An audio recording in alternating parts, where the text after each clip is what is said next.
Esta é a série comemorativa Políticas Públicas, Cidades e Desigualdades, 20 anos do 100.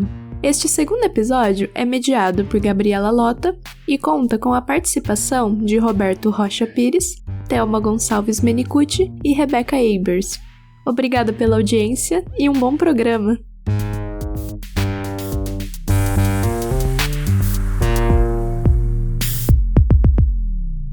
Olá, eu sou a Gabriela Lota, professora da Fundação Getúlio Vargas e pesquisadora do Centro de Estudos na Metrópole. Nesse segundo episódio da série especial de celebração dos 20 anos do 100, organizado pela equipe Urbanidades, eu vou conversar com a Thelma Menicucci. Eu sou Thelma Menicucci, eu sou da UFMG. Oi para todos, muito prazer estar aqui. Vou conversar também com a Rebeca Abers. Olá, sou Rebeca Abers, da Universidade de Brasília. E vou conversar também com o Roberto Pires. Olá a todos os ouvintes, eu sou o Roberto Pires, do IPEA. Thelma, Rebeca e Roberto são grandes especialistas em políticas públicas no Brasil e eles acompanham o 100 há muitos anos. Então essa nossa conversa vai ser muito bacana para a gente entender o campo de estudos de políticas públicas e o papel do Centro de Estudos da Metrópole nesse campo. Bom, vamos começar então. Thelma, eu queria te ouvir um pouquinho. Você que é uma das grandes especialistas nos estudos sobre políticas públicas no Brasil, uma das pioneiras nesse tema, você poderia dar um panorama para a gente de como é que você vê a construção desse campo no Brasil? Olha, é um campo que cresceu bastante e ganhou muita qualidade da produção acadêmica. Quer dizer, acho que ele titubeou, embora seja antigo. Acho que sobre políticas públicas sempre tem estudos, mas do ponto de vista de estudos mais acadêmicos, mais bem informados, teoricamente e metodologicamente, você pode dizer que é uma coisa não tão antiga, embora estudos sempre existiram. Isso tem aumentado cada vez mais, a ponto de você ter um campo que se configurou fortemente no Brasil, que inclusive se expressa não só na produção acadêmica, mas se expressa na quantidade de cursos de políticas públicas que a gente tem no Brasil. Acho que a última conta que eu vi, nós tínhamos cerca de 300 cursos de graduação nesse campo e atualizando na área, por exemplo, que é a minha, de Ciência Política e Relações Internacionais, a gente tinha 62 programas de pós-graduação, sendo que 30% deles são de política pública, estando percentual igual àqueles que são de ciência política por sangue, vamos dizer. E sem contar que todos os outros têm linhas de pesquisa em políticas públicas. Quer dizer, isso é um indicador interessante que mostra a consolidação dentro da pós-graduação, dentro das pesquisas, no caso brasileiro. Essa produção está cada vez mais bem informada, como eu já disse, num diálogo grande com a produção internacional, com diferentes abordagens analíticas que alimentam essa produção. Existe uma certa convergência de temáticas e de enfoque. E é importante nisso, o 100 que você perguntou, eu vinculo aí o 100 com a Ampox e com a BCP. Eu acho que a Ampox e a BCP têm um papel importantíssimo nesse processo de consolidação do campo, do ponto de vista acadêmico, do ponto de vista de produção de pesquisa, de produção de conhecimento. E, principalmente, alguns pesquisadores do 100, eu destacaria de uma forma mais pioneira, a Marta Rett e o Edu, né? E mais recente, vários outros, a Renata, a própria Gabriela e outros colaboradores. Eu falo que isso é importante nessa história porque dentro da Ampox, desde 79, você já tinha os GTs. E o GT de Política Pública, ele surgiu em 82. E ele se manteve constante durante a maior parte da trajetória da Ampox, mas na década de 90 teve 5 anos que teve um buraco, que não teve GT de políticas públicas. E quando ele retoma, no final dos anos 90, início dos anos 2000, os pioneiros nesse processo foram pessoas, tinha gente do 100, vamos dizer, a Marta e o Edu, junto com outros pioneiros. A Angelina Figueiredo já foi uma apoiadora no início, mas muito no momento que o estudo de políticas públicas se interpenetrava com os estudos mais clássicos, vendo a ciência política, estudo de partidos, legislativo e a política pública entrava nisso, mas não ainda na configuração desse campo de conhecimento específico. Junto com aí outras pessoas, além da Marta e do Edu, Gilberto Rockman, da Fiocruz, a Celina Souza, da Bahia, a Soraya Cortes, né, do Rio Grande do Sul, que é socióloga. Houve, assim, essa retomada, quase que vamos dizer, nessa nova leva de pesquisadores que deram um vigor muito grande. Eu vejo isso como um papel importantíssimo da Ampox e, na sequência, da BCP, esse grupo de pessoas que tiveram um papel importantíssimo nessa retomada do GT de políticas públicas no fórum da Ampox e a criação dele.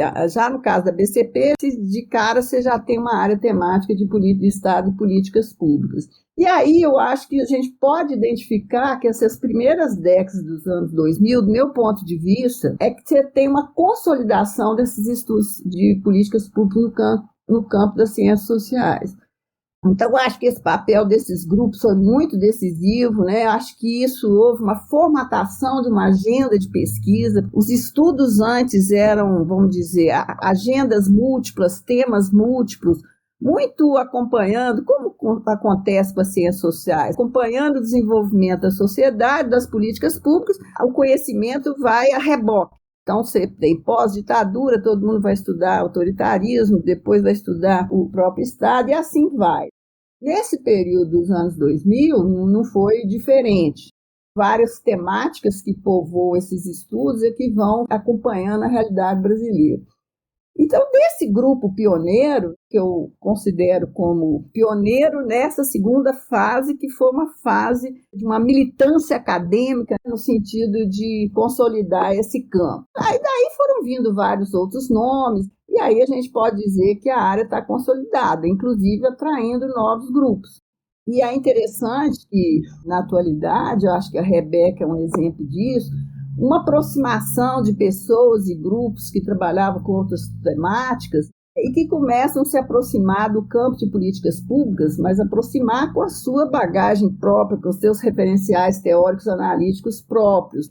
É muito interessante para o pessoal que estudava a sociedade e quem estudava as instituições do Estado, esse diálogo é mais atual, né? Mais recente, que eu acho assim, extremamente promissor. Os estudos a partir da sociedade, mas também na conexão com as instituições governamentais, onde as políticas públicas são formatadas. Se você der uma olhada hoje nas mesas, nos grupos que acontecem nesses fóruns da área, todo mundo está falando de política pública. O feminismo, por exemplo, as teorias feministas, os estudos feministas também, que é outra área de grande crescimento, mas se você for olhar, a produção se debruça muito sobre as políticas públicas de gênero. No caso das temáticas raciais, é a mesma coisa, uma tentativa de estudar temáticas raciais. O pessoal mais institucionalista, puro sangue, está se aproximando, saindo do legislativo, estudando o executivo, com enfoques de olhares diferentes, vários olhares diferentes em torno desse objeto políticas públicas. Mas eu diria que isso ainda nós não temos hoje uma integração entre esses diversos saberes, que ainda estão segmentados, uns mais, outros menos, todo mundo falando de políticas públicas, mas ainda é uma articulação onde cada olhar possa se banhar do outro e se conectar e produzir coisas mais sólidas, a gente ainda está caminhando. É muito legal ouvir esse processo de crescimento, consolidação, você mostrando como tem não só novas gerações, mas também uma integração aí de disciplinas, ou pelo menos de abordagens analíticas nesse processo todo. Eu queria, se pudesse, eu vou voltar depois para a Rebeca falar um pouco sobre como é que ela pensa essa integração, mas eu queria um pouco ouvir agora o Roberto. O Roberto faz parte, acho que é dessa nova geração que você menciona, né, Thelma? E o Roberto, ele foi alguém dessa nova geração que foi para fora do país estudar, foi para o MIT fazer o doutorado e volta para o Brasil já no momento em que os estudos, como você falou, a própria Ampox e a BCP já estão muito mais ativas no campo de políticas públicas. Roberto, eu queria que você falasse um pouco como é que você viu esse avanço no campo de estudos de políticas públicas com a sua saída e sua volta. Como é que foi esse processo para você? Falando em gerações, né, eu acho que é importante aqui deixar claro que eu fui aluno da Thelma, então isso é motivo para mim de grande orgulho, e eu acho que também sugere como essa geração anterior foi profícua e foi poderosa no sentido de enraizar o campo de políticas públicas no Brasil na linha e na trajetória que a Thelma acabou de narrar. E como ela mesma colocou, é uma incorporação que ocorre tardiamente no Brasil. A gente já tinha, por exemplo, nos Estados Unidos, na Inglaterra, em alguns países europeus, já algumas décadas de sistematização, de desenvolvimento dessa reflexão em torno da análise de políticas públicas, com o desenvolvimento de modelos teóricos, mas isso vem, de fato, criar raízes na academia brasileira já para o final do século XXI.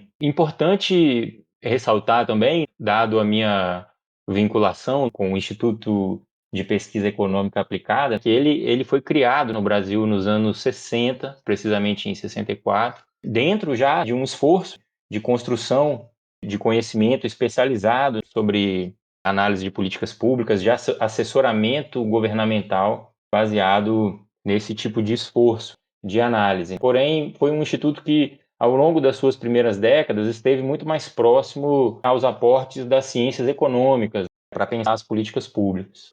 E também, mais tardiamente, que esse instituto vai se aproximar de abordagens mais tipicamente das ciências sociais, especialmente da ciência política e da sociologia, para analisar e avaliar as políticas do governo federal. Bom, mas essa incorporação, ela é tardia. Isso não é um caso específico no Brasil. Eu acho que grande parte dos países latino-americanos, dos países asiáticos também são marcados por essa incorporação tardia, inclusive alguns países europeus também. A gente poderia citar o exemplo da França. A França tinha outras tradições para pensar a atuação do Estado e das suas organizações e só tardiamente que assumem para si o desenvolvimento de uma abordagem própria de análise de políticas públicas. Mas mesmo sendo tardio, acho que o importante, em linha com o que a Thelma já falou, é que esse campo ele encontra no Brasil um desenvolvimento muito rápido e acelerado, a ponto de que, hoje em dia, é possível a gente dizer que as principais temáticas, dimensões ou eixos que organizam esse debate internacional e também esse corpus de conhecimento teórico sobre as políticas públicas estão muito bem representadas no nosso país hoje, onde a gente já tem pessoas com forte especialização e experiência de pesquisa sobre processos decisórios, formulação de políticas públicas, estudos sobre agenda, formação de agenda, estudos sobre implementação de políticas públicas, assim também como estudos na área da avaliação. Então, nesse sentido, eu acho que esse desenvolvimento acelerado que a gente observa hoje no Brasil, ele operou uma espécie de vamos dizer assim, de um catching up. Então, na minha opinião, hoje a gente tem no debate aí acadêmico e mais aplicado também sobre políticas públicas no Brasil, a gente tem conexões com as principais questões que estão presentes no debate internacional.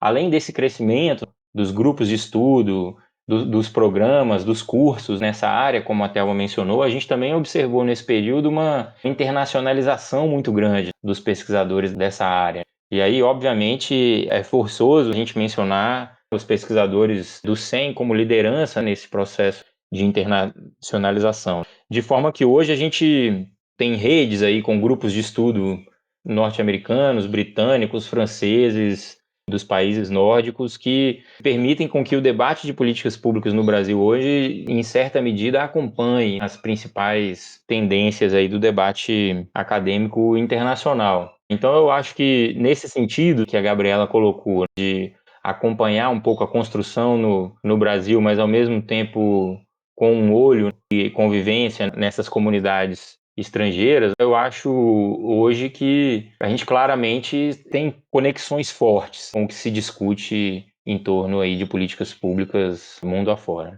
Acho que você traz um ponto super importante, Roberto, de como a gente avançou nessa construção de uma literatura internacional, mas sem perder esse vínculo lá fora, inclusive dialogando com essa literatura e contribuindo para a literatura internacional. Agora, eu diria que a gente tem algumas especificidades também na literatura nacional, ou pelo menos problemáticas que são muito fortes para pensar essa discussão no Brasil e que lá fora talvez não sejam tão fortes como são aqui. E aí eu posso estar errada e eu queria ouvir a Rebeca sobre isso.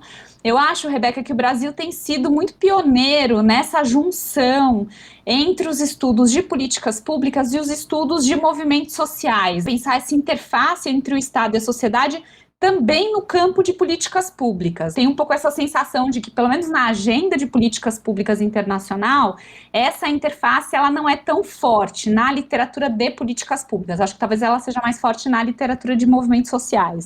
Eu queria ouvir um pouco você, como alguém que tem feito essa interface, como é que você vê essa construção da interdisciplinariedade no campo dos estudos de políticas públicas no Brasil e o quanto a gente se diferencia ou se aproxima da literatura internacional? Bom, olá, então, Gabriela, Roberto e Thelma, ótimo estar aqui escutando vocês. Uma honra, na verdade, porque eu acho que vocês são as pessoas centrais de consolidação nesse campo de políticas públicas no Brasil e eu acho que eu tenho um lugar um pouco heterodoxo nesse campo, mas por estar aqui deve ser que eu faço parte. Então isso me faz feliz. E que o fato que eu estou aqui também fala alguma coisa sobre o campo de políticas públicas no Brasil e responde um pouco a essa pergunta que você acaba de colocar, da especificidade do campo aqui. É muito interessante escutar o que a Thelma e Roberto acabaram de falar, porque eu passei, eu diria, uns 15 anos, sou dos Estados Unidos, comecei a estudar o Brasil nos anos 90, principalmente a partir do foco em governos locais, com um interesse específico em políticas públicas locais que eram participativas. Então, para mim, assim, meu foco sempre foi em políticas públicas, mas eu não sentia que eu não sentia essa proximidade com o campo até muito mais tarde, até os anos 2000.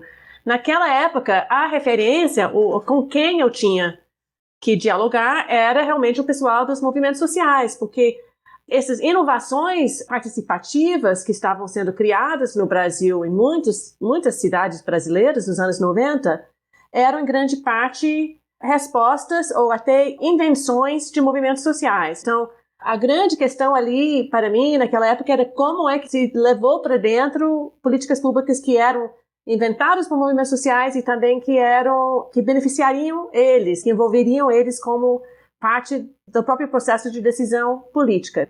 E nessa época, a literatura de movimentos sociais, que começou a se tornar nos anos 90, uma literatura sobre participação, sobre orçamento participativo, conselhos, esse campo todo, tinha uma certa distância do campo de políticas públicas. Eu acho que isso era um distanciamento dos dois lados. As pessoas que entendiam, o pessoal do lado dos movimentos sociais, entendiam que o campo do Estado era um campo, vamos dizer, quase uma fronteira para ser conquistado, mas era um universo adversarial, alheio, etc. E o pessoal da área de políticas públicas achavam que movimentos sociais também eram meio, não parte daquele campo natural.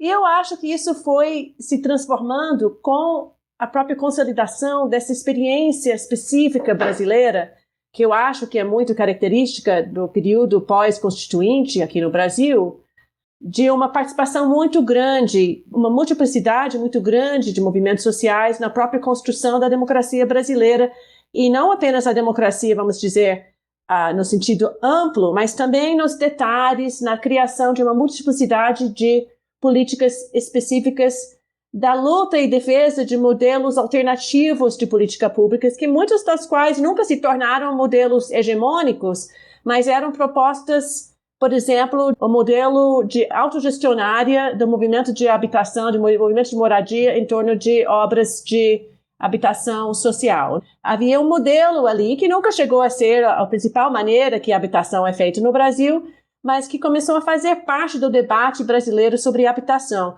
Então, o que começa a acontecer? Na prática, no mundo real, não no nosso mundo acadêmico, mas no mundo real, as pessoas dos movimentos sociais cada vez mais reivindicavam fazer parte das comunidades de políticas públicas. E eu acho que os observadores, os estudiosos começaram a reconhecer cada vez mais que eles eram realmente parte das comunidades de políticas públicas, faziam parte, não eram os únicos, mas faziam parte de um processo de construção do próprio processo de política pública. Então, você começa a ter com essa aproximação entre atores também uma aproximação entre estudiosos. E eu acho que a Thelma colocou super bem. Hoje tem uma relação muito próxima e muitos estudiosos que eram formados, vamos dizer, dentro do campo do estudo da sociedade civil, dos movimentos, ou foram orientados por pessoas de uma geração anterior mais desse campo, foram se especializando no campo de políticas públicas. Hoje dão aula em cursos de política pública.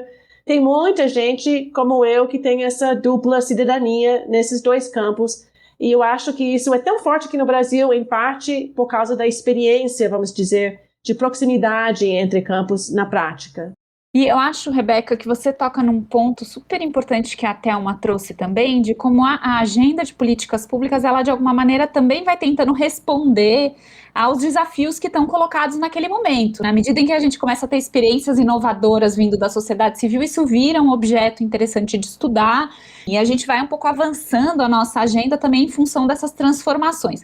Então, considerando isso e considerando que nesse momento a gente está vivendo um contexto muito desafiador aqui no Brasil em relação às políticas públicas, ao Estado e à própria democracia, eu queria ouvir um pouco de vocês três, como é que vocês enxergam hoje o papel dos estudos de políticas públicas e dos centros de pesquisa, como o próprio CEM, nesse momento atual do Brasil, em que a gente precisa se questionar coisas básicas a respeito do funcionamento do nosso país. E aí eu queria começar voltando para a Thelma, inclusive, Thelma, por você ser uma das pioneiras do campo, você mencionou várias pessoas, mas você está nesse grupo também, dos pioneiros e das pioneiras, e você viu vários momentos diferentes aí do que foi a construção de políticas públicas num ambiente democrático no Brasil. Como é que você vê hoje, frente a todos os desafios que a gente vive, o papel hoje de estudar políticas públicas e dos centros de pesquisa nesse contexto? Bem, essa é uma pergunta que tem várias formas de responder, sabe? Essa questão tem várias formas de enfrentar essa questão. Hoje, primeiro, vou começar por uma que eu nem endosso muito, mas que está muito na moda. Quer dizer, há um certo suposto, isso é um pouco óbvio, de que as políticas públicas bem informadas vão produzir melhores resultados. Então, conhecimento seria um dos elementos que pode afetar a produção de políticas públicas. Não estou aqui defendendo a ideia da moda que eu falei, de políticas públicas baseadas em evidências, que para mim é uma coisa, um retorno de uma visão tecnocrática que considera a existência de vários tipos de evidências, cada um tipo apoia determinado tipo de objetivo.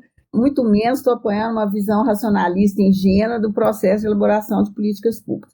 Mas que o conhecimento é importante, é inegável. E pode ser acionado em governos efetivamente interessados no alcance de objetivos públicos.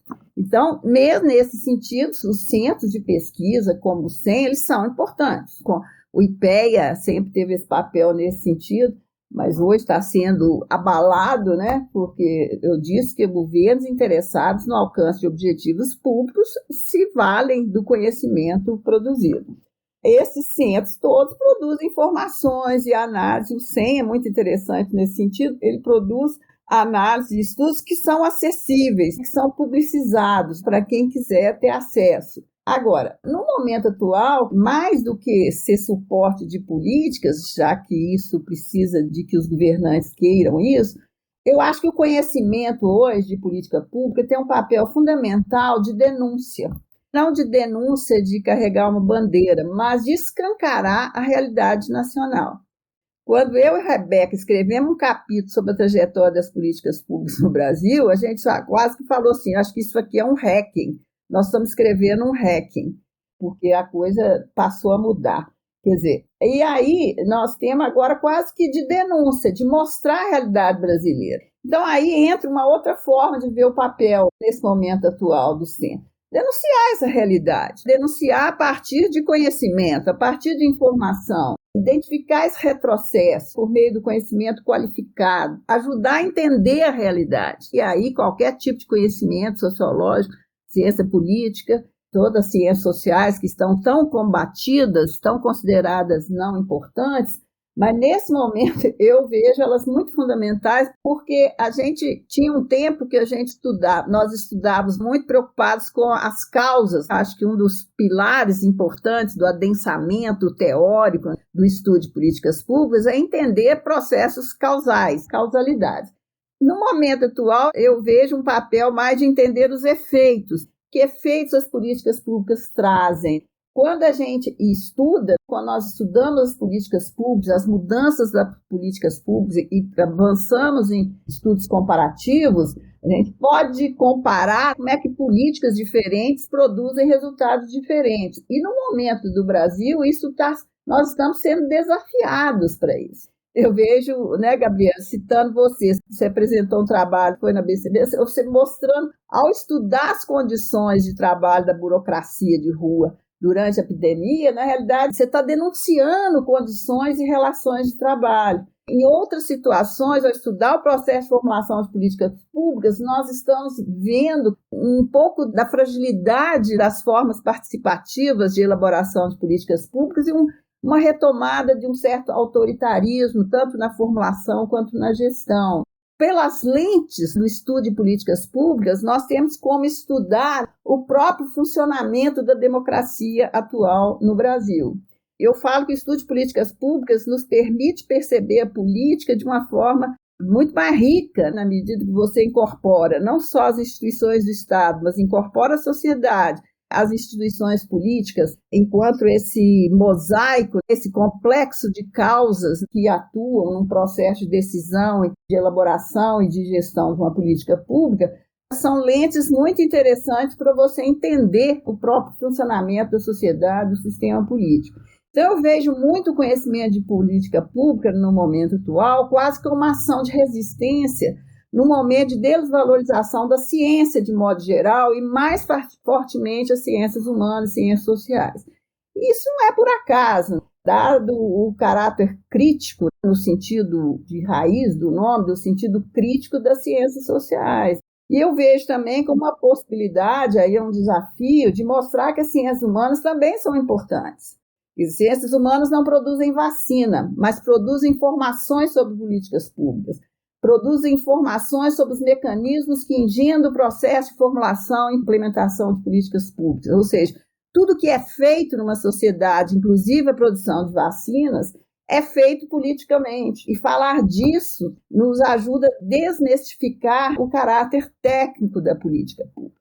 E, além disso, eu acho que o centro de pesquisa, isso eu estou falando do conhecimento em geral, o papel do centro de pesquisa, do CEM em especial, que é o nosso centro comemorado nesses seus 20 anos, além de produzir e difundir conhecimento, o papel importante de formar quadros qualificados na área. Acho que o CEM foi desbravador no campo e espero que ele continue sendo nessa nova conjuntura que a gente está. Muito bom, Thelma. Acho muito importante isso que você traz do elemento de denúncia das nossas pesquisas nesse momento, também de olhar para o passado e ter uma historicidade disso e denunciar. E eu queria ouvir você um pouco, Rebeca, sobre esse ponto. Eu queria que você tocasse num elemento. Eu te ouvi já algumas vezes falando que você começou a pensar o que fazer com as suas próprias pesquisas nesse contexto, dado que você estuda formas de ativismo institucional, e isso poderia, por exemplo, expor os servidores que você estuda a alguma prática opressora. Então, como é que é estudar a política pública nesse momento? Quais são os desafios? Enfim, queria te ouvir também falando sobre esse elemento, além do resto, que complementar o que a Thelma falou. Eu acho muito interessante essa ligação que você fez a partir dessa ideia que a Thelma traz para nós, vamos dizer, de um novo papel do estudioso em momentos como este de denúncia. Me lembra bastante da história da academia brasileira durante a ditadura. E toda essa discussão que eu acho que tem aqui no Brasil sobre o papel do acadêmico engajado. Porque durante muito tempo, vamos dizer assim, nos últimos 20 anos, surgiu bastante uma certa crítica à ideia de que a academia estava engajada demais. Que talvez isso foi um legado de um passado cientista político ou intelectual da área das humanas como um intelectual público que se colocava tanto para fazer pesquisa, mas muito mais para fazer opinião. E aí, surgindo esse novo período acadêmico desde os anos 90, especialmente fortalecendo nos anos 2000, começou a haver uma profissionalização muito grande das nossas áreas, Gabriela. No Brasil começou a ter os cursos de pós-graduação começaram a ser avaliados pela capacidade de fazer publicações internacionais. e se fortaleceu muito a capacidade de pesquisa no campo das ciências sociais, de realizar pesquisas com rigor, com qualidade, sejam quantitativos, sejam qualitativos. Discutimos muito método e discutimos muito a construção, vamos dizer, de uma ciência política, uma ciência social. Mas eu não gosto de falar neutro, mas porque eu acho que ninguém era tão inocente de falar na neutralidade, mas mais focado na realização de pesquisa do que apenas em emitir opiniões. E aí, de repente, encontramos nossos campos sob ataque num momento histórico em que não somente as ciências sociais estão sofrendo ataque, mas as ciências em geral estão sofrendo ataque e o próprio Estado que a gente estuda está sob ataque. Então, eu acho que é um interessante retorno a um papel sem a gente abrir mão daquilo que a gente ganhou nesse período intermediário e que centros como o CEM foram muito importantes em construir, como o Roberto falou no início, as conexões e redes internacionais de pesquisa, as capacidades de realizar projetos com fôlego, conexões de financiamento, talvez assim agora é mais importante ainda que a gente tenha esse acesso a formas de financiamento que vão além do financiamento estatal. Infelizmente, isso é uma das coisas que mais baqueia a nossa capacidade de fazer pesquisa hoje em dia. Mas a internacionalização que ganhamos e que institutos como o CEM nos ajudaram a ter, certamente vai ser importante para que a gente possa combinar um papel de denúncia, que a Thelma falou, com aquele papel de conhecimento que ela também falou. A gente ter um novo tipo de papel de denúncias baseados na construção do conhecimento, sem uma ideia de que o conhecimento é neutro e fala por si. Eu vejo muito o tipo de pesquisa que você, Gabriela, anda fazendo, e realmente a Thelma faz bem de fazer referência a isso, de fazer uma pesquisa com grandes quantidades de servidores públicos que estão experimentando o momento que a gente está, para tentar compreender o que eles passam, mas com pesquisa, traz um fôlego para esse papel denunciatório muito diferente, mas que era um papel que a gente não estava tão engajado nesse tipo de atuação no momento anterior, por tudo que pudesse ter tido vários problemas com o sistema de políticas públicas. Todos nós escrevemos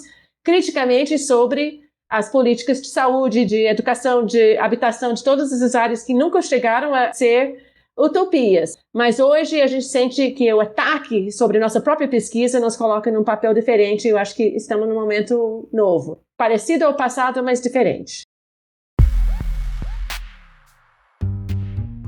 Você sabia que o Urbanidades é apenas uma das iniciativas do Urban Data Brasil?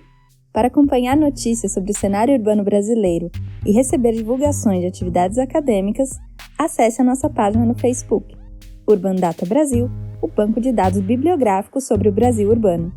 E se você está gostando desse episódio, não se esqueça de compartilhar. O Urbanidades está em todos os agregadores de podcast. Estamos também no Instagram e no Twitter. Confira o endereço para as nossas páginas na descrição do episódio. Agora voltando para a entrevista. Acho que esse é um tema fundamental para a gente pensar o futuro, mas eu queria ouvir um pouco mais vocês agora nessa agenda de futuro. A gente tem, então, esse tema da desdemocratização aparecendo, da polarização, a gente tem as múltiplas crises, a pandemia é uma delas, mas tem outras, a gente tem o tema das mudanças climáticas, enfim. Queria ouvir de vocês três o que vocês pensam que vão ser os grandes temas aí da agenda de políticas públicas para o futuro e como é que os pesquisadores precisam se situar ou talvez modificar suas pesquisas, enfim, o que vocês pensam para o campo, considerando para onde as coisas estão indo? Bom, eu acho que a resposta a essa pergunta não pode deixar de passar pelas duas grandes crises que o Brasil está passando, mas as duas grandes crises urgentes e imediatas que o Brasil está passando nesse momento. Por um lado, você tem esse processo que a gente vem falando até agora, né? O desmonte radical e sistêmico de políticas públicas em curso em nível nacional, apoiado por essa longevidade da sobrevivência da agenda de austeridade que continua mais forte do que nunca no Brasil, apesar de tantas experiências problemáticas em relação a isso e que já vinham acelerando ao longo da última década e que se radicalizou no governo Bolsonaro, que tem essa primeira crise a gente se encontra na defensiva. Uma série de políticas públicas, os defensores, os estudiosos daquelas políticas públicas que antes perguntavam como avançar melhor na política ambiental, quais são os problemas na política ambiental do governo Lula, do governo Dilma, do governo Temer. Hoje nós somos obrigados a defender a existência da política ambiental em si. Não é criticar a política ambiental que existe, é falar, tem que ter política ambiental, tem que ter política educacional, tem que ter política, né, etc. Então, a radicalização do desmonte que a gente está experimentando, e já vínhamos experimentando antes da pandemia, eu acho que situa o papel dos pesquisadores no campo de políticas públicas e de centros como o CEM em um novo lugar que acho que ainda não estamos bem, não sabemos ainda como lidar com essa empurrada para trás na agenda pública. E aí vem a segunda crise, que é a pandemia, que nós não podemos, acho que nós não sabemos ainda como que isso vai nos impactar. Nós não imaginamos ainda quais são os impactos na sociedade, mas só de pensar o que o Brasil vai fazer com a legião de órfãos que a pandemia criou, é uma questão gigante. Pensar em como lidar com a população, com sequelas, todos os efeitos da própria doença, além desse buraco gigante na educação das crianças, que terá esses efeitos, além do impacto mesmo da morte de pessoas que eram importantes na economia e na vida e na psicologia das pessoas, aumento da miséria e tudo isso, como vem sendo muito bem estudado por nossa área, tudo isso distribuído de maneira extremamente desigual, de forma que a pandemia aumenta o principal problema que o Brasil tem como grande potência, que é sua extrema desigualdade, justamente nesse momento em que a visão dominante da política pública no Brasil é essa questão ultraliberal. Então, no momento que a gente está no auge do ultraliberalismo, que não parece estar recuando exatamente, e não é só o governo Bolsonaro, é parece que todo o establishment político está razoavelmente de acordo com a proposta de austeridade. Você tem muito pouco ruído ainda sobre isso no momento que nós temos a necessidade muito maior do Estado do que nunca. Então, eu acho que nunca houve um momento com tanta coisa para pesquisar e tanta coisa para compreender e tantos processos em movimento para isso. Então, para mim, esse é o ponto de partida, tem a ver com desenvolvermos a capacidade de enfrentar essa situação novo, que é, ao mesmo tempo, longo no seu processo, mas que chegou um radicalismo com a pandemia que a gente não imaginava e que está muito difícil, eu acho, até dos próprios pesquisadores, de absorver o significado do que vem acontecendo no Brasil, no mundo, mas no Brasil mais ainda por causa do contexto em que nós já estávamos. Exato. Roberto, o que você pensa sobre o futuro? Eu tendo a achar que assim, o próprio presente, a situação que a gente está vivendo, é um objeto de estudo futuro, porque a gente está vivendo uma situação marcada por tanta complexidade que assim, restará muita coisa para ser compreendida e assim, eu tenho pouca dúvida de que essa catástrofe, assim como outras que marcaram aí a história da humanidade, persistirá como um objeto de estudo histórico importante. Mas pensando assim nos objetos futuros, eu vou numa linha semelhante com a Rebeca, no sentido de achar que o tema do aprofundamento das desigualdades sociais é um tema inevitável nas agendas aí de pesquisa sobre políticas públicas nas próximas décadas. E aí a gente não deve pensar só no Brasil, a gente vem observando nas últimas décadas um processo de ampliação dessas desigualdades sociais ao redor do mundo. À medida que o tempo passa, talvez fique mais claro que a segunda metade do século XX tenha sido uma exceção histórica, em que a gente conseguiu, em que o tema da desigualdade era objeto-chave de enfrentamento de ações governamentais, como a construção de um estado de bem-estar social e que teve efeitos claros no sentido de prover melhores condições, maior equidade para os cidadãos. Então, o que significa para as políticas públicas que serão formuladas nesse futuro próximo lidar com esse processo em que parcelas crescentes da população têm tido a sua vida marcada por formas precárias de acesso à renda. O trabalho foi radicalmente transformado e essa transformação também está na base da erosão das estratégias do estado de bem-estar social do século XX. Então, as pessoas não têm mais acesso à renda estável, bens básicos como moradia, saúde, educação, vão se tornando sistemas cuja capacidade do Estado prover ou apoiar e garantir acesso por parte da população se torna cada vez mais difícil, desde o financiamento até a implementação, a gestão, a melhoria do desempenho. Então eu acho que isso certamente é algo que vai nos ocupar. E eu acho que, atrelado ao problema das desigualdades, tem a temática de que tipo de capacidade os estados, os governos, precisam ter para enfrentar esses desafios. Nesse sentido, eu acho que também a gente precisa de uma renovação da discussão sobre capacidades estatais, para além da ideia de construção de burocracias com carreiras, orçamentos, órgãos, etc., mas pensar capacidades também no sentido do aprendizado. Como governos e suas organizações aprendem com essas crises que estão sendo vividas? Como é que se produz capacidade de adaptação de soluções antigas para problemas novos? Como que eu produzo capacidades que permitam ao governo perceber as diferenças sociais entre os grupos, as diferentes experiências de exclusão, de privação, e que tipo de assistência precisa ser fornecida para cada um desses grupos? E eu acho que aí um outro eixo, e necessariamente associado a esses dois, é o tamanho da complexidade da governança. Eu acho que a gente já é uma tendência, está colocada aí na virada do século XX para o século XXI, mas cada vez mais a gente observa que a produção de políticas públicas envolvendo um conjunto crescentemente heterogêneo de atores, de modo que a clássica distinção entre atores públicos e privados, entre organizações estatais e organizações da sociedade civil, vão se tornando crescentemente mais borradas, seja pelas vias do financiamento, seja pelo fato de que as pessoas circulam entre essas organizações, constroem repertórios que têm origem em práticas da sociedade civil, mas que se transformam em políticas públicas oficiais. Então, eu acho que também a compreensão dessa complexidade, no sentido organizacional da palavra, no sentido dos atores, no sentido dos processos que subjazem à execução das políticas públicas, também é um tema importante para o futuro. Como lidar com isso? A sensação que eu tenho é que os nossos quadros analíticos atuais ainda são bastante estanques, ainda trabalham com separações que cada vez são menos aderentes às realidades presentes e, sobretudo, às imaginadas para o futuro.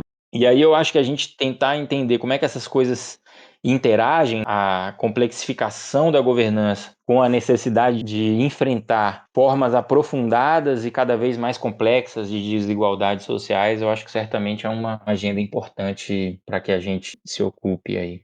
E eu acho que com isso você retoma um dos diagnósticos que a Thelma fez lá na primeira fala dela, de que embora o campo tenha crescido, se consolidado, integrado outras áreas, ainda faltava uma integração e a construção de uma agenda mais integrada. Thelma, o que você acha aí dos desafios para o futuro dos estudos de políticas públicas? O que não falta é desafio, Gabriela. Inclusive, rever a nossa consolidação teórica, porque eu acho que, como o Roberto disse, os nossos referenciais também estão em crise, uma terceira crise, vamos dizer, as duas que a Rebeca já mencionou.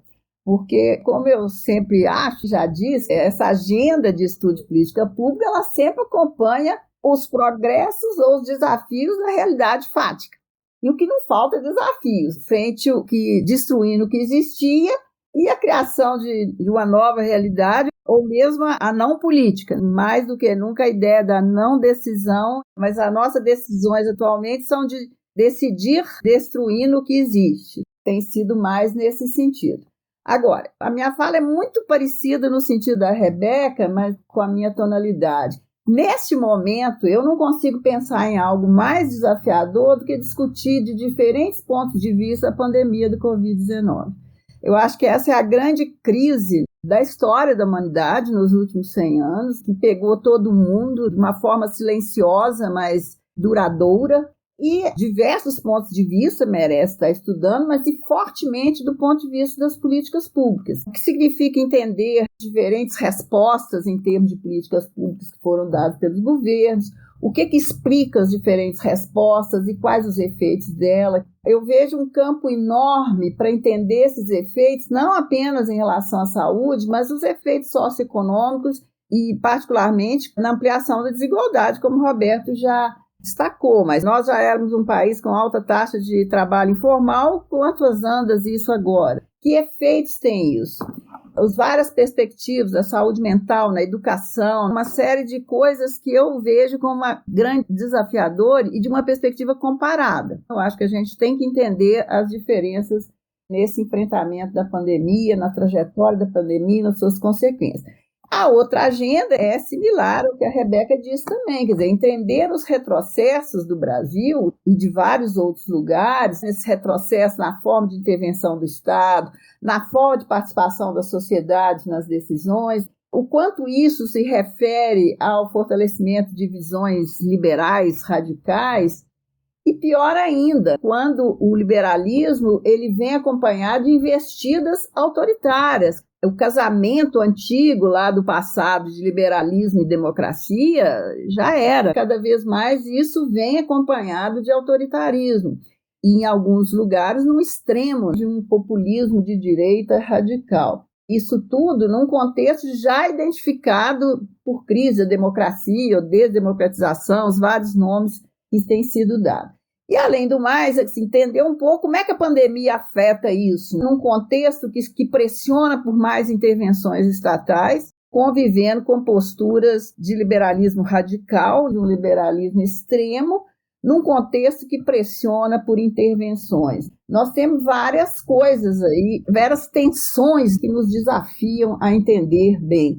E as grandes conquistas que o Roberto falou que foi um hiato, parece uma coisa assim extra cotidiano, que foi o aumento em termos de política de bem-estar, política de direitos humanos, que a gente avançou tanto na segunda metade do século XX no mundo desenvolvido e mais recentemente no século XXI na América Latina, e está tudo posto em xeque. É outra narrativa. E o mais grave, assim, para mim, que está desafiando assim, a gente a entender, é que isso tudo que está sendo posto em xeque é com apoio de segmentos importantes da sociedade. Então, muda o Estado e muda também a sociedade. Então, para mim, um grande desafio, minha leitura que eu faço para entender esse contexto político atual, e aí, em consequência, as políticas públicas, demanda uma aproximação maior entre sociologia e política.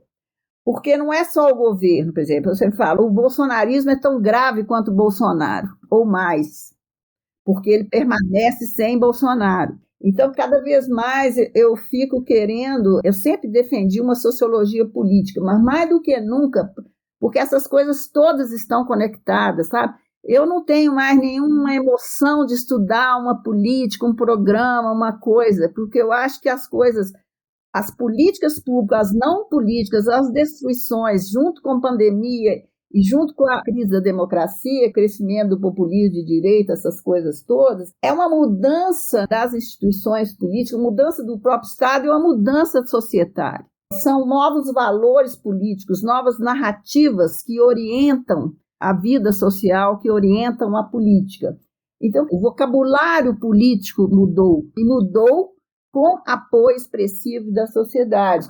Para mim, esse grande desafio da sociologia com a ciência política cada vez mais me atiça, que vejo como um grande desafio, o que não é muito simples, quer dizer, chega de estudar instituições, eu acho que a gente tem que estudar mais a sociedade. As instituições, sim, mas assim, eu sempre questionei isso, que falta sociedade na ciência política. E nessa crise da democracia hoje, nessa crise toda que a gente vive, eu vejo isso mais fortemente como um grande desafio. O que nós estamos colocando em xeque, aqueles fatores que a gente sempre hipotetizava como capazes de explicar as políticas públicas, eles estão mudando de conteúdo. Se o movimento social pressiona por direitos humanos, hoje nós temos o contrário. O povo está na rua para dizer direito humano é só para cidadão de bem. Como é que a gente está tudo de sinal contrário? Como é que nós vamos, essa mudança de conteúdo daqueles fatores que a gente sempre hipotetizava como explicando as políticas públicas? Então, nós temos um repensar teórico, além das duas crises. Então, o campo de políticas públicas está muito desafiado para produzir conhecimento, para entender tudo que a gente está vivendo. E, nesse sentido, novas narrativas interpretativas, não é só novo vocabulário político, mas interpretativas, para entender isso tudo. Porque, ao fim e ao cabo, e aí vocês me perdoem se eu estiver puxando muita sardinha para o nosso lado, mas, como já disse, estudar política pública é uma lente privilegiada para entender o sistema político, porque, ao fim e ao cabo, todas as mudanças políticas, econômicas, sociais se traduzem em políticas públicas, em tipos de políticas públicas ou na ausência delas. Então, o que as populações vivenciam está relacionado com as políticas públicas. Não falta desafio, ao fim e ao cabo. Eu sinto isso, assim, e desafios profundos, não são só de narrativas, de processo social, mas inclusive teoricamente. Eu sinto um balanço nos nossos referenciais analíticos para entender o que está acontecendo hoje. E eu acho que vocês três convergem nessa ideia de que esses desafios não são desafios que avançam numa lógica tecnocrática, pelo contrário, e aí retoma de novo até um elemento que você trouxe lá no começo, né? O bom estudo das políticas públicas não é aquele da tecnocracia, da evidência pura, mas sim o que consegue entender a sociedade, a política, essas interfaces. E eu achei muito interessante, se você me permite, aquela antinomia que o Roberto chamou atenção. Ao mesmo tempo que você tem esse movimento que é tecnocrático, do meu ponto de vista, essa coisa de evidências, você tem o negacionismo. O negacionismo, que é uma estratégia de negar o que existe, negar a história, negar o conhecimento, que não é porque eles não sabem que aquilo é verdade. É uma estratégia política que usa, esse é um dos problemas da atualidade, é a utilização das palavras com outro sentido. A dúvida é um fundamento do desenvolvimento da ciência. A dúvida é fundamental para a ciência. Agora, você usa a dúvida para questionar tudo que a ciência produziu que não é de acordo com o que você quer. E a mesma coisa é o conceito de liberdade. Como é que ele está sendo usado? A liberdade de fazer o que quiser, inclusive de portar uma arma e matar quem você quiser. Quer dizer, o papel da narrativa nisso tudo realmente é fundamental.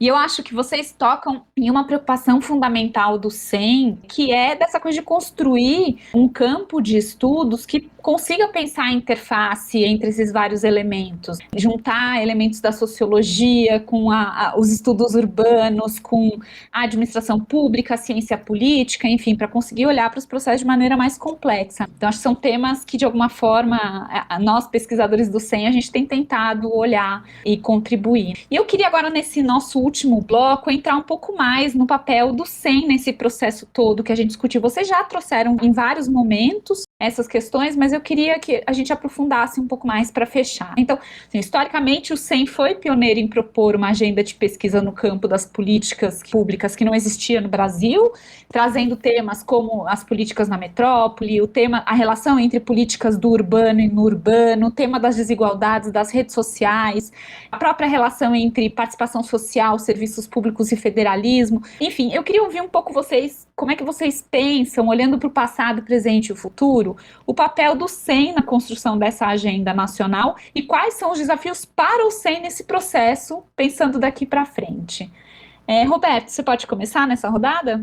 O primeiro desafio para o SEM é olhar para esse conjunto de desafios aí e conseguir definir algumas prioridades. E eu gostaria de dizer que eu tenho grandes expectativas com o futuro do SEM. E eu acho que essas grandes expectativas, elas passam por continuar fazendo tudo que já é feito, por continuar dando vida a essa tradição, mas ao mesmo tempo fazer, eu acho, aquilo que a gente tem tido dificuldade de fazer, que é integrar essas diferentes visões, essas diferentes agendas em busca de novas sínteses teóricas. E eu acho que uma das formas da gente pensar isso, e retomando um pouco a recente fala da Thelma sobre a necessidade da gente compreender o que está acontecendo nas bases sociais desses processos políticos,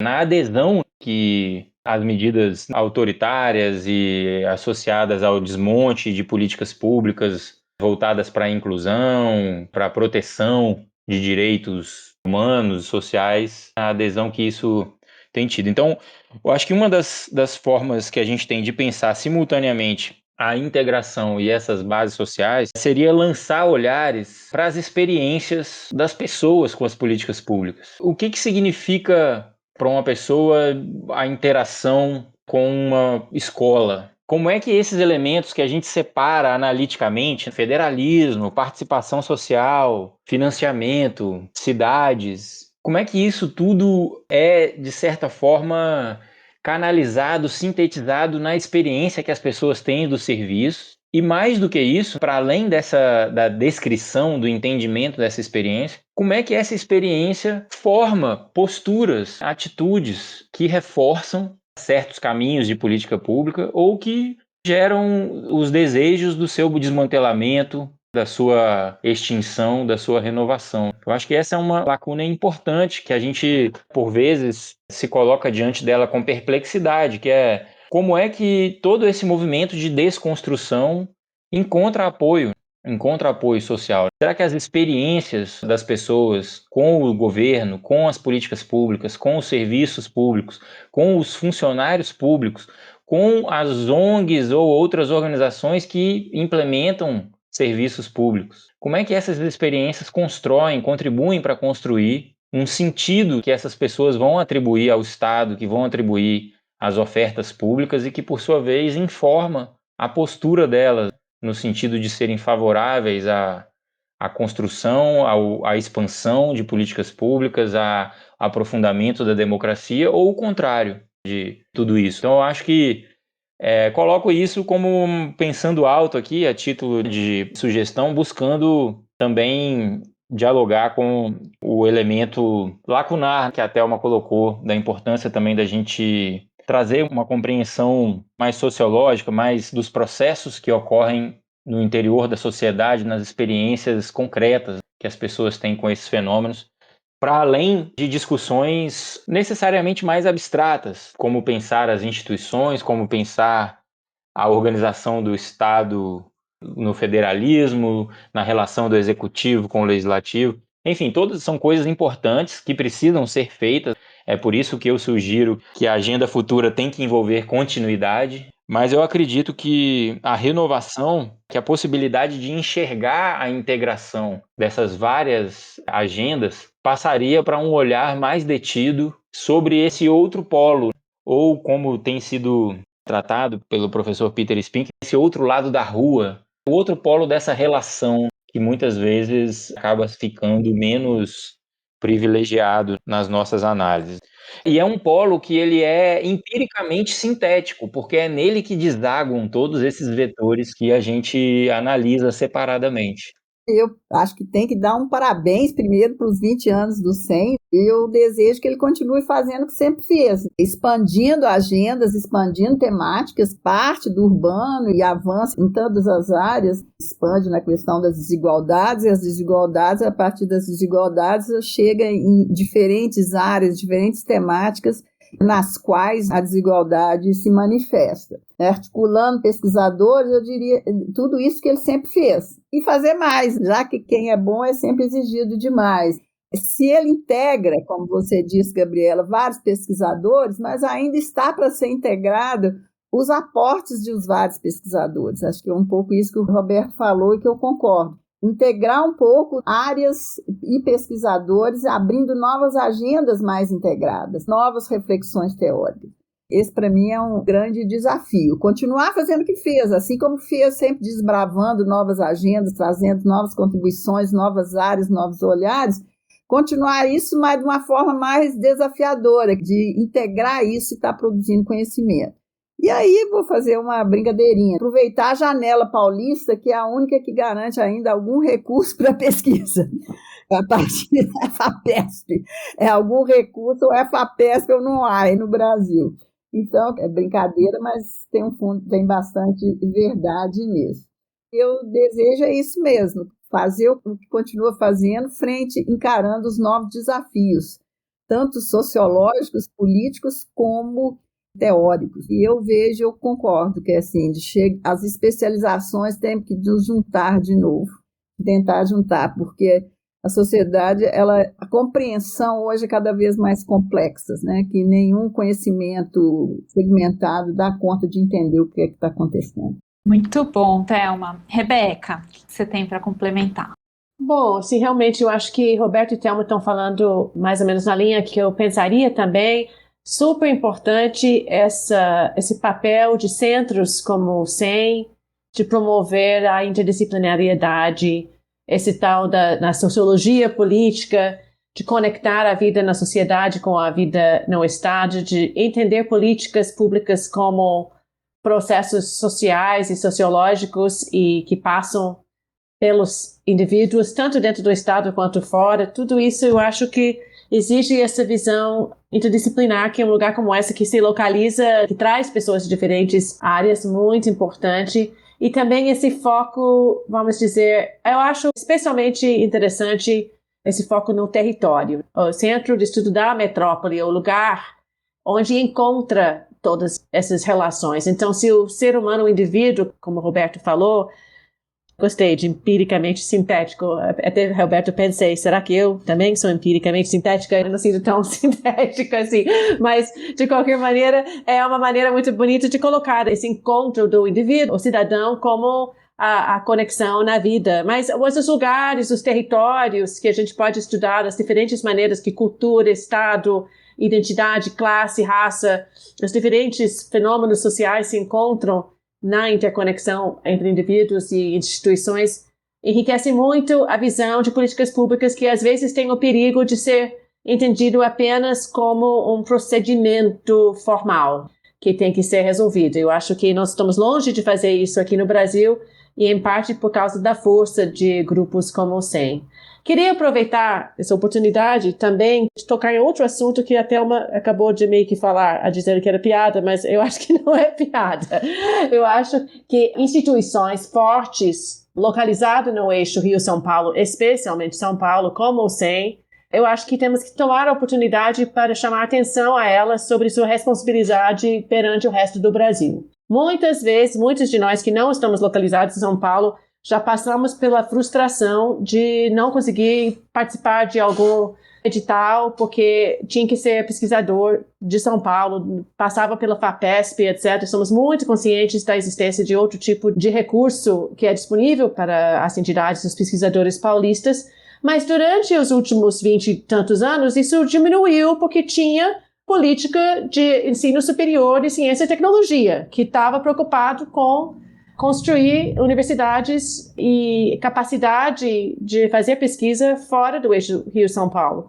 Tanto é que houve um crescimento muito grande de instituições em outros lugares. Isso foi muito importante e parece que agora a gente vai passar por um período que isso não vai estar mais. E aí eu acho que estamos num momento perigoso nesse sentido de retrocesso, no sentido dessa reprodução das desigualdades regionais na academia, e que são extremamente resilientes. Elas nunca foram superadas, mas agora parece que pode ser muito pior. Então eu acho que é uma oportunidade para grupos como o SAPESP de liderar uma reflexão de como que pode combater essa tendência, como os recursos que são mais privilegiados em alguns lugares podem ser dirigidos para fortalecer pesquisadores e universidades fora da região, especialmente focando no Nordeste e Norte, que a gente tem muita dificuldade em encontrar instituições capazes de fazer pesquisa dirigidos para seus territórios. Então, como eu falei da importância de você olhar para o território, mas a gente tem um excesso de pesquisas sobre o território e cidade de São Paulo e conhecemos muito pouco os outros territórios do Brasil porque não tem pesquisadores localizados nessas áreas que têm a capacidade. Então, eu acho que é uma sugestão aí, já que vocês me chamaram, de aproveitar essa sugestão de pensar um pouco sobre essa questão. Eu gostaria muito de parabenizar o SEM para os seus 20 anos. Pena que eu não sou nova o suficiente para ter a perspectiva de ver os 100 anos do SEM, porque seria muito divertido. Mas os mais novos, as gerações seguintes, da Gabriela e o Roberto, talvez conseguem ter participar daquela festa. Mas 20 anos é muito bom. Parabéns. Obrigada. Eu acho muito boa essa reflexão, Rebeca, porque você acaba retomando a nossa responsabilidade não só enquanto analistas que contribuem para pensar as desigualdades e tentar diminuir, mas também enquanto pesquisadores que devem, como instrumento de pesquisa, ajudar outros pesquisadores. A gente tem um papel também na construção da ciência nacional nesse sentido. Então, obrigada por chamar a atenção para esse ponto. E com isso a gente termina, então, esse nosso podcast. Queria agradecer muito a participação da Thelma, da Rebeca e do Roberto, não só pelas reflexões de hoje, que foram extremamente ricas, mas por serem parceiros do SEM, por serem inspiração dos pesquisadores do SEM, minha inspiração, inclusive, e de várias gerações aí de pesquisadores que têm sido formados no campo de políticas públicas, todos pensando em como é que a gente pode construir um país melhor. Então, eu queria agradecer muito vocês pelas reflexões riquíssimas que nós fizemos aqui hoje. Acho que ajudam muito a pensar o presente, o passado e o futuro nesse campo e como é que a gente pode contribuir para tudo isso. Bom, em novembro de 2021 se celebra os 20 anos do SEM. Esse é o segundo episódio da série com 6 episódios que está sendo realizada pela equipe do Urbanidades. Fique de olho nos próximos episódios pelo site e redes sociais do Centro de Estudos da Metrópole. Este episódio foi editado por Renan Martelli. O Urbanidades é produzido pelo Urbandata Brasil, banco de dados bibliográfico sobre o Brasil urbano. O Urbandata está vinculado ao Centro de Estudos da Metrópole e está sediado no Departamento de Sociologia da Universidade de São Paulo. O Urbanidades é feito por bolsistas e associados, sob coordenação da professora Bianca Freire Medeiros. Visite a página do Urbanidades no Instagram e a página do Urbandata no Facebook.